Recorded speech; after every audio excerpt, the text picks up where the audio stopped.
Hello les scorpions, j'espère que vous allez bien. Aujourd'hui, on se retrouve pour votre guidance de la semaine du 29 janvier au 4 février 2024. Bien entendu, ça reste une guidance générale, donc ne prenez que ce qui résonne en vous, que ce qui vous parle, c'est très important. Comme toujours, je vous inviterai à aller voir votre signe solaire, ascendant, lunaire, pour avoir le plus d'informations possible pour vous pour cette semaine. Et pour les personnes qui souhaitent prendre rendez-vous, que ce soit pour un soin énergétique, un accompagnement holistique, une guidance privée, du feng shui, de la géobiologie ou de l'architecture d'intérieur, vous avez mon adresse mail en barre d'infos, ainsi que les liens pour réserver directement le rendez-vous qui vous intéresse. Également, vous pouvez me suivre sur Facebook, Instagram, LinkedIn et TikTok. Vous tapez Le Réveil de Calypso et vous me trouvez assez facilement, je pense. Donc voilà les amis, on est parti pour votre guidance. Alors, au niveau de votre sphère énergétique, vous avez dans vos énergies un côté je passe à l'action, j'avance, je prends des décisions parce que maintenant j'en ai marre d'attendre, je ne veux pas attendre. Et en soi, c'est quelque chose de juste, c'est quelque chose de sage, d'honnête, vous êtes honnête envers vous-même. Ça peut être aussi par rapport à une personne du signe du cancer que clairement, qui est dans vos énergies et vous n'avez pas envie de patienter, vous n'avez pas envie d'attendre et c'est une bonne chose aussi. Pour la plupart, vous êtes honnête, vous êtes sincère vis-à-vis de vous-même et vis-à-vis de la situation. En tout cas, il y a des choses qui sont en train de changer, de se transformer, d'être en mutation dans vos énergies pour que vous puissiez expérimenter de nouvelles choses dans votre vie.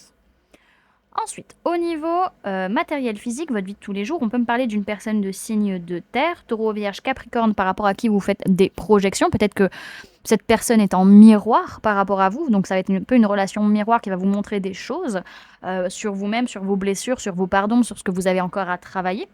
Pour d'autres, c'est par rapport au fait de construire sur du long terme que vous faites des projections, peut-être vous faites des plans sur la comète, ou alors votre vie matérielle sur le fait de construire sur du long terme va être en miroir avec vous-même sur une autre partie de votre vie pour que vous puissiez comprendre certaines choses. En tout cas, il peut y avoir un voyage en famille sur la semaine, ou il peut y avoir une prise de hauteur vis-à-vis de ce qui se passe sur le plan familial sur la semaine. Au niveau professionnel, vous posez vos limites, vous vous protégez, peut-être vous faites un bilan également de votre façon d'être ou votre façon d'agir parce qu'il y a des réponses qui tardent à l'heure actuelle. Donc soit c'est vous qui ne répondez pas aux personnes, soit ce sont les personnes qui ne vous répondent pas. En tout cas, il y a énormément de potentiel au niveau professionnel sur la semaine et vous allez accepter justement qu'il y ait des superbes choses qui puissent arriver pour vous sur ce plan-là. Ensuite, au niveau sentimental, on voit que vous fuyez, vous ne prenez pas vos responsabilités parce que vous avez peur de vivre une trahison ou une injustice. Du coup, vous pouvez avoir tendance à trahir ou être injuste envers la personne, surtout sur le fait de voir une personne, d'avoir un rendez-vous avec une personne peut-être de signe balance, scorpion ou sagittaire, peut-être une personne que vous avez rencontrée sur l'automne pour certains. Pour d'autres, c'est vraiment le fait que par rapport au fait de voir une personne, d'avoir des rendez-vous, vous vous détachez, vous lâchez prise sur le fait de voir cette personne et vous ne prenez pas votre responsabilité sur cette situation, à moins que ce soit la personne qui se détache et vous dites ce n'est pas ma faute, c'est la faute de l'autre. Donc attention en soi, vous êtes protégé, vous êtes appuyé, il y a du soutien, vous allez réussir à passer à la prochaine étape, à vous élever dans votre vie sentimentale, ne vous en faites pas, mais arrêtez de fuir les amis, quand même. Voilà. Alors, ce que je vois derrière, c'est que vous recevez beaucoup de signes, beaucoup de synchronicités qui vous montrent que vous allez gagner, que vous allez réussir, que ça va être une victoire parce que vous faites les choses correctement, vous faites les choses comme il faut, sauf là sur le fait de fuir.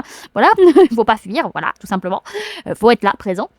Et comment dire, que je sais plus ce que j'allais dire. Voilà, beaucoup de signes, beaucoup de synchronicité sur le fait que vous allez réussir, que ça va être une réussite ce que vous êtes en train de mettre en place. Peut-être vous avez besoin aussi de vous montrer. Vous avez peut-être besoin de faire briller un petit peu plus votre ego pour certains. Voilà ce que je cherchais. J'avais plus l'info. Ensuite, on va aller voir maintenant ce que le message peut vous donner comme information, en plus de tout ça.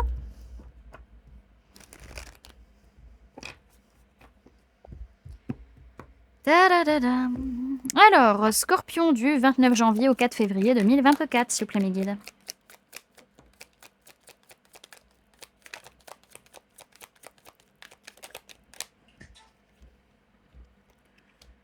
Tac, tac. Ça c'est un petit peu trop. Hop là, voilà.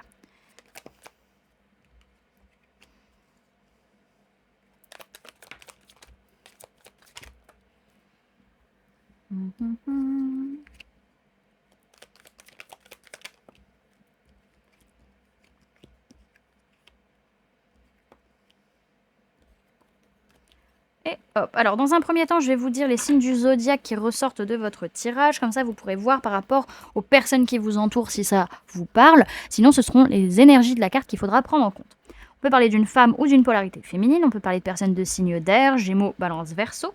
On peut parler de personnes de signes d'eau, Cancer, Poisson, Scorpion, mais essentiellement Scorpion. Donc ça peut être vous, comme ça peut être une personne en face. Et on peut également parler de personnes de signes de feu, Bélier, Lion, Sagittaire.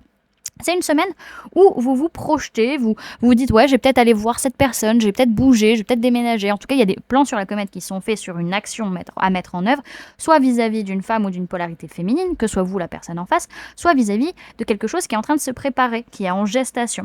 On va en parler, on va en discuter, on va dire ces nouvelles idées, ces nouvelles pensées, par rapport aux enfants peut-être, ou par rapport à ce qu'on a envie de créer, ce qu'on a sur le cœur aussi, ce côté très enfantin, très enjoué. Pour autant, on bloque le changement. On bloque le changement, on ne veut pas qu'il y ait de changement, on ne veut pas qu'il y ait quoi que ce soit qui change. Même si on se dit j'ai rien à perdre, peut-être par rapport à cette personne de signe de feu, Bélier, Lion, Sagittaire, vous êtes dans... Il y a une certaine confiance, il y a une certaine sensualité, vous dites j'ai rien à perdre. Et pour autant, il y a quand même beaucoup de peur, beaucoup d'angoisse, beaucoup de crainte qui remontent. Il y a peut-être besoin de faire un bilan de ce que vous pensez ou de votre façon de communiquer, surtout par rapport à des relations du passé, par rapport à vos relations de l'enfance, par rapport à cette harmonie émotionnelle que vous pouvez ressentir, et le fait de vouloir tout contrôler, tout gérer, être seul décideur d'une situation. Décideur ou décideuse. Est-ce que j'ai un message dans ce sens-là? Tac, tac, tac. Non. Ensuite, ce qu'on me dit, c'est que vous vous projetez en vous disant, dans tous les cas, j'ai rien à perdre. Vous imaginez les choses en disant, j'ai rien à perdre par rapport à cette femme ou polarité féminine qui peut être de signe de feu, Bélier, Lion, Sagittaire, ou par rapport à cette confiance, cette chaleur, cette sensualité qui peut être en gestation, qui est en préparation, ou par rapport à la confiance que vous avez vis-à-vis d'un projet qui est en train de se préparer. On a besoin de parler, on a besoin d'exprimer nos peurs, nos angoisses, faire un peu ce bilan, encore une fois, introspectif de nos pensées. Pour certains, c'est cette personne de signe d'air, Gémeaux, Balance, Verseau, qui clairement vous fait peur, vous terrifie. Pour certains, ça peut être le cas où le fait de parler vous fait peur.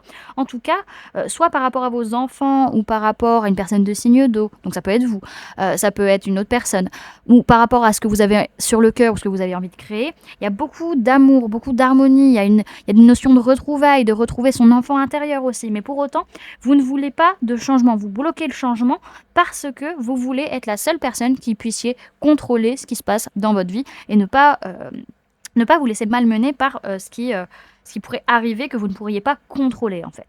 Donc dans tous les cas, ce que je vois, c'est que à l'heure actuelle, vous n'y voyez pas clair, vous êtes dans des illusions, vous êtes dans des mirages, vous ne savez pas quoi choisir sur ce que vous voulez construire ou non dans votre vie à l'heure actuelle. Alors, on va aller voir le conseil pour vous sur la semaine, les amis.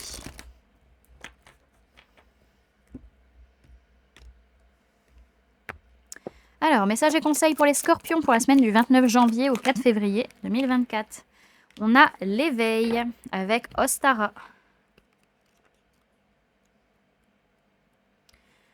Alors, on vous dit quelque chose s'éveille en vous. Le conseil, c'est admirer la vie qui éclot sous vos yeux. Cette carte symbolise Ostara, autrement nommée le printemps. Carte des saisons, elle invite à l'éveil et à la renaissance. Signe d'éclosion et de renouveau, elle est source de prise de conscience. Votre esprit s'éveille à de nouvelles perceptions ou de nouvelles possibilités. Sentez ces énergies fertiles vous traverser. On parle de renaissance, d'éclosion et d'émerveillement.